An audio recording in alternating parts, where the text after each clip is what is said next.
What is happening, guys? It's Woods. So it's been a minute since I made any updates, man. Made any videos to post on the channel about any trade in particular, anything. I've just been kind of in my own zone, man, just learning, progressing myself, trying to work on progressing myself, working on better on myself, and working on the podcast, as you can see, because I have posted some new podcast episodes. As a matter of fact, a new one is coming out soon, featuring Trader Matt. You know, that'll be out next week, so keep an eye out for that, and make sure you check it out, man, because there's some good knowledge being dropped in there, man. I'll try to keep the good positive energy, good positive flow, man, good traders, man, spitting some real good knowledge coming through. But man, let's chop it up about this trade, man. I just wanted to document this because this was a really good trade, and they don't always go like this, you know, but yeah, man, when it goes really good, you want to make note of what was going on.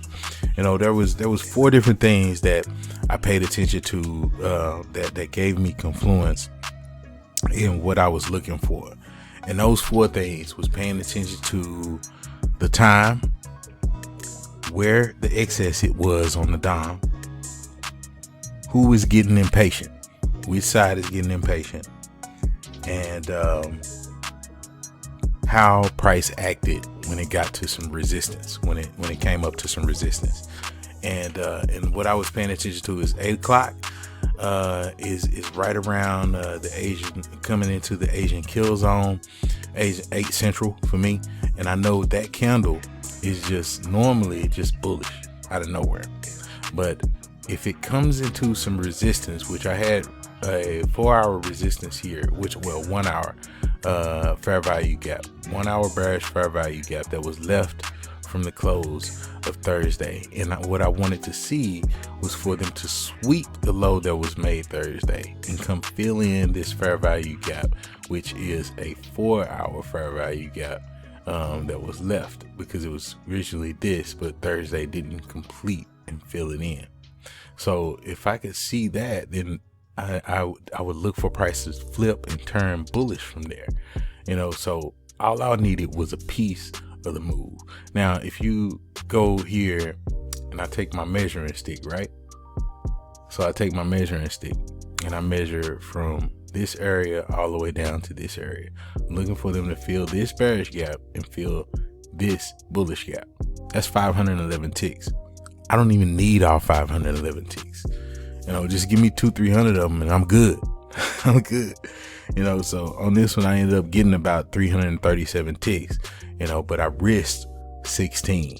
And if you look at the playback, right now, you see price come in this area, right? You see how they acted. They came here to the 50% of that zone, 50% of that zone.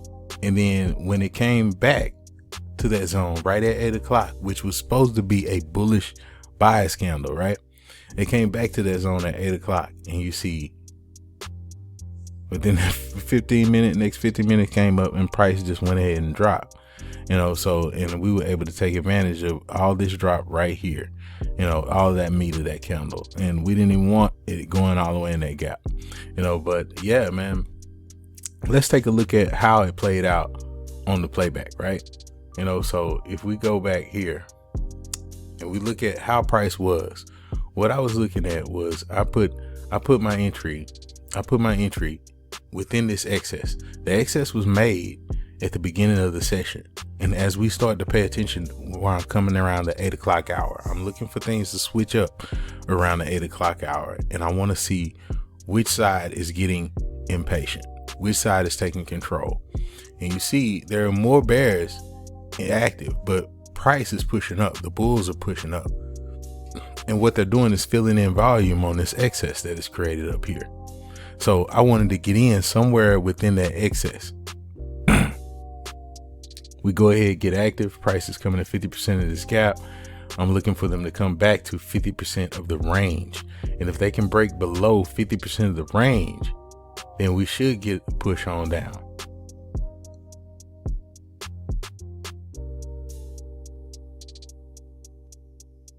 And you see, they go ahead and start dropping.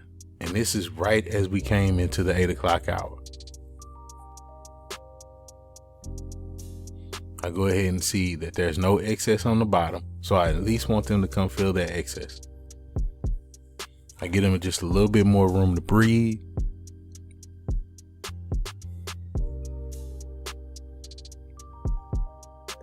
And that moved my stop out about 16 ticks. And you see price came to that point of control, and then it started stalling as it came to the VWAP. And you see it come dance back and forth between the point of control and the VWAP. But what they're doing is filling in this 15-minute candle fair value gap that was left here. So they're pushing back up to fill in that volume. As long as they don't break back above the high that was created, I'm good with that. Now next, what we want to see is they're staying below 50% of the fair value gap that I wanted to see come fill. So next I want to see them come past 50% of the range. So Asian range started here and made its way all the way up here. 50% of that range is right there, and you see them come right to that range, and they start bouncing right off of 50% of that range. I need them to break through that range, and then we could expect more of a push down. I go make notes on my Trading View profile. As a matter of fact, guys, make sure you follow me on Trading View. I give an update on Trading View almost daily, giving my ideas on gold, what I'm seeing, because I don't try to stick to one bias. Because the thing is, things change and price does whatever the hell it wants to do. We can't predict price. We can only move with it. Now we're coming back to 50% of that range, and we break through it. We're stepping outside of value.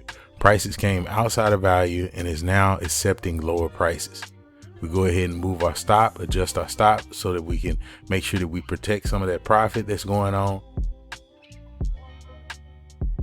And now we want them to stay below 50% of the range. And we're just looking for them to come sweep the low that was made the previous day.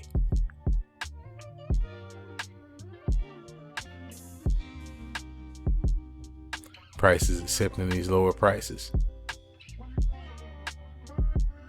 And you see it's coming towards the open. The session open was right here at this 33.10.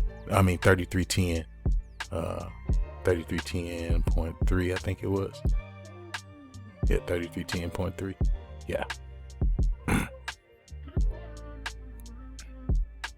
So price opened up that first hour that price opens up is the initial balance. And when price opens up in that range, it ran from the open and started piercing up because it was going to fill in this fair value gap here. And then price is coming down for my take profit there. We got close to my take profit, and what they did was start filling in value here.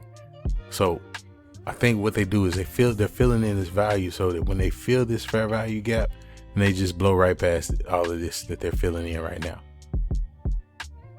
I go ahead and move my stop a little bit lower, protect some more profit. Price is coming back to the initial balance level. So it dips inside of the initial balance just a little bit, and then it continues on with that drop that we were looking for.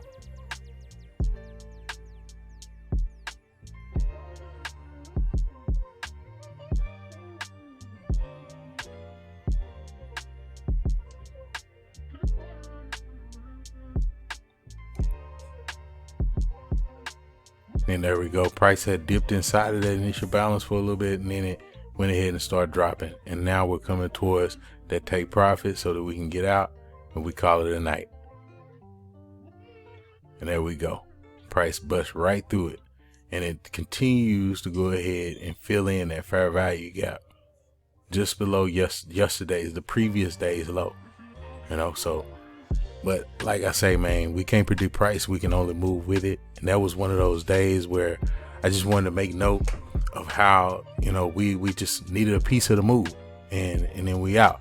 We got it, got out, call it a day, But yeah, all the alerts started going out because I was ultimately looking for that buy opportunity to come, and price ended up stalling right there in that area as we closed out the week. And next week, we'll probably see more bullish activity as we continue to possibly even make new highs. But yeah, man, I just wanted to drop a little something. you know, talking about, you know, a nice trade that happened this past week. Hopefully, you know, it might be able to help you guys out, you know, as you do your thing. But yeah, man, that's what that is, man. Woods, no FOMO.